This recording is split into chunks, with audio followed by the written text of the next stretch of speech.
खिल गई नन्ही कली, तुम भी फूल बन गई। जी हाँ, सभी फूल खिल गए, चारों तरफ खुशबू ही खुशबू, रंग ही रंग है। लेकिन कितनी देर की खुशबू और कितनी देर का रंग, अभी कोई आएगा और हमें तोड़कर ले जाएगा। थोड़ी देर हमारी खुशबू सूंघेगा, फिर फेंक देगा। हम इस दुनिया को रंग और खुशबू से भर देने के लिए ही तो भेजे गए हैं। अब किस फूल को कौन तोड़ेगा और कैसे इस्तेमाल करेगा, ये तो हम नहीं जानते और ना ही ये हमारे बस में है। काश ये हमारे बस में होता, जैसी हमारी ख्वाहिश वैसा ही होता। तो बताइए ना, आपकी ख्वाहिश क्या है? सुना है आज हमारे शहर में कोई मुअज़्ज़िज़ मेहमान आने वाले हैं, फूलों से उनका इस्तकबाल किया जाएगा। मेरी ख्वाहिश है कि जो हार उनके गले की ज़ीनत बनने वाला है, इसमें मुझे ढूंढा जाए, सारा शहर मुझे देखे और मैं अपनी इस इज्जत पर नाज करूं।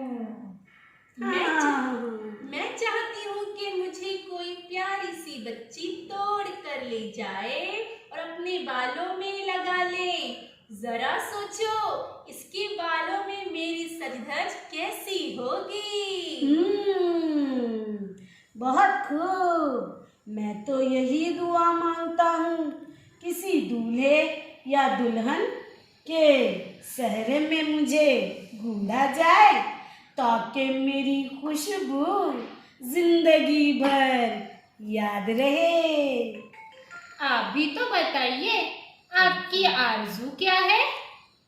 मेरी आरज़ू सुनकर शायद आप लोगों को हंसी आ जाए।